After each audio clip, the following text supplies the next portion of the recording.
Hello students, कैसे हैं आप लोग। आई होप आप लोगों की पढ़ाई बहुत अच्छी चल रही होगी। आज हम साइंस एंड टेक्नोलॉजी के कुछ इम्पॉर्टेंट एमसीक्यू सॉल्व करने वाले हैं। तो चलिए आइए स्टार्ट करते हैं। पहला क्वेश्चन है आपके स्क्रीन पर, प्रतिबल और विकृति के अनुपात को क्या कहते हैं। ठीक है, तो इंग्लिश में भी ये क्वेश्चन देख लेते हैं। The ratio of stress and strain is called. तो इसका आंसर हो जाएगा option number C, modulus of elasticity, और हिंदी में प्रत्यास्थ गुणांक। ठीक है, प्रत्यास्थ गुणांक। सेकंड क्वेश्चन है, ऊर्जा के संदर्भ में निम्नलिखित में से कौन सा स्टेटमेंट जो है वो करेक्ट है। तो ऊर्जा के संरक्षण ऊर्जा को एक स्थान से दूसरे स्थान तक स्थानांतरण की प्रक्रिया है। डायनेमो में यांत्रिक ऊर्जा का विद्युत ऊर्जा में परिवर्तन होता है। दोनों में से कौन सा स्टेटमेंट करेक्ट है। तो दोनों ही स्टेटमेंट क्या है, करेक्ट है। आगे बढ़ते हैं। थर्ड क्वेश्चन है, निम्नलिखित में से किसने प्लवन का नियम की अवधारणा प्रस्तुत की है। तो इसका आंसर हो जाएगा ऑप्शन नंबर ए, आर्किमिडीज ने। ये हम लोग 7th 8th क्लास में भी ये क्वेश्चन पढ़े थे, आर्किमिडीज का सिद्धांत। अगला क्वेश्चन है, एक्सरे का आविष्कारक कौन था। तो इसका आंसर हो जाएगा option number a, Wilhelm Conrad Roentgen. Fifth question है, निम्नलिखित में से कौन सी एक सदिश राशि नहीं है। तो इसका आंसर हो जाएगा ऑप्शन नंबर डी, एंट्रोपी जो है वो सदिश राशि नहीं है, अदिश राशि है। ठीक है, सदिश राशि और अदिश राशि में क्या डिफरेंस है ये आपको पता ही होगा। अगला क्वेश्चन है, पृथ्वी सूर्य के चारों ओर दीर्घवृत्ताकार कक्षा में परिक्रमा करती है। ये स्टेटमेंट है और वो उसका रीजन दिया हुआ है। रीजन क्या है, रीजन है गुरुत्वाकर्षण के अभिकेंद्रीय बल के कारण पृथ्वी अंडाकार आकार में सूर्य की परिक्रमा करती है। इसका आंसर हो जाएगा ऑप्शन नंबर बी। ये दोनों ही स्टेटमेंट करेक्ट है, लेकिन जो आर है वो एक ही सही व्याख्या करता है। ठीक है, फिर है अगला क्वेश्चन, जब बंदूक से गोली चलाई जाती है तो बंदूक का पीछे हटना किसका एग्जाम्पल है। तो इसका आंसर हो जाएगा ऑप्शन नंबर ए, न्यूटन की गति का तीसरा नियम। न्यूटन की गति का तीसरा नियम क्या है, क्रिया और प्रतिक्रिया बल। यानी कि हम जब क्रिया बल लगाते हैं तो स्वाभाविक रूप से अगले की तरफ से प्रतिक्रिया बल लगता है। जैसे हम दीवार पर जब बहुत तेज मुक्का मारते हैं तो हमें भी चोट लगती है।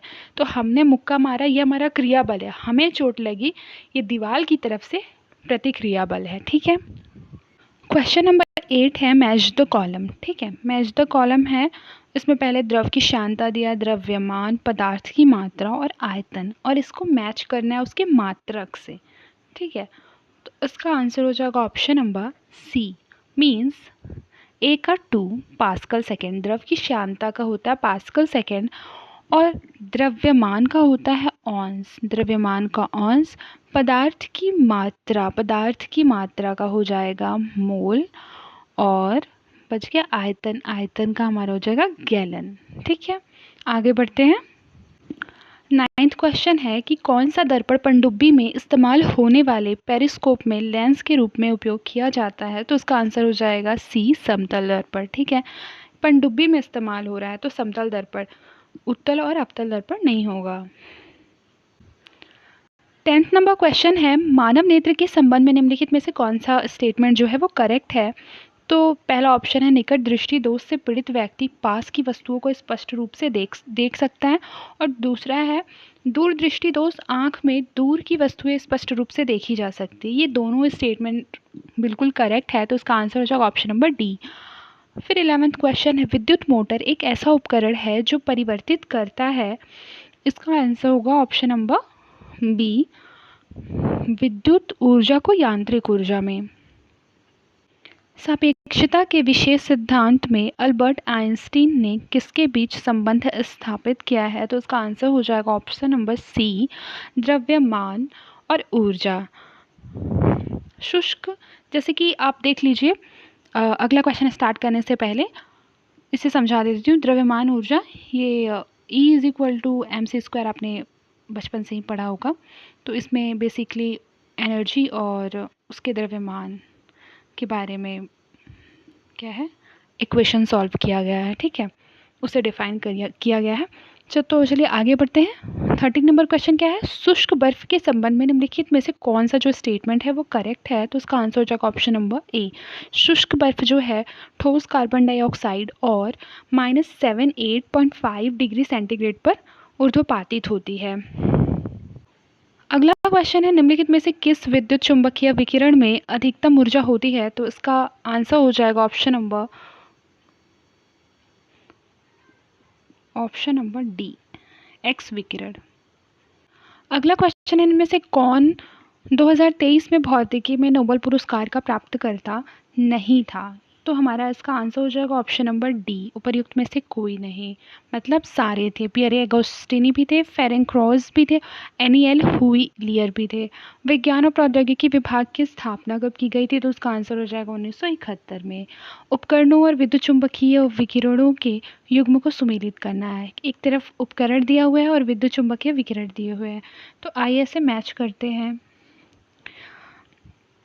सबसे पहले नाइट विज़न उपकरण का हमारा हो जाएगा ऑप्शन नंबर डी, अवरक्त तरंगे। ठीक है, फिर है विमान नेविगेशन का हमारा हो जाएगा सूक्ष्म तरंगे। फिर है ऑप्टिकल फाइबर संचार का हो जाएगा दृश्य प्रकाश। फिर है गुर्दे की पत्थरी का पता लगाना पराश्रव्य तरंगे। आई होप आपको क्लियर हो रहा होगा। अगला क्वेश्चन है, वैज्ञानिक नीति प्रस्ताव किस वर्ष प्रस्तुत किया गया था? तो इसका आंसर हो जाएगा ऑप्शन नंबर ए, 1958 को। 1958। निम्नलिखित में से कौन निर्वात में गमन नहीं कर सकता है? तो उसका आंसर हो जाएगा ऑप्शन नंबर बी, ध्वनि। निम्नलिखित में से कौन शुद्ध पदार्थ नहीं है? तो उसका आंसर हो जाएगा वायु, क्योंकि वायु में बहुत सारे गैसें मिले होते हैं। निम्नलिखित में से किसने परमाणु को एक अविभाज्य कण के रूप में प्रस्तुत किया है? तो उसका आंसर हो जाएगा ऑप्शन नंबर ए, जॉन डाल्टन। आज की कक्षा में बस इतना ही, मिलते हैं नेक्स्ट क्लास में। तब तक के लिए मन लगाकर पढ़ाई करते रहिए और अपना ख्याल रखिए।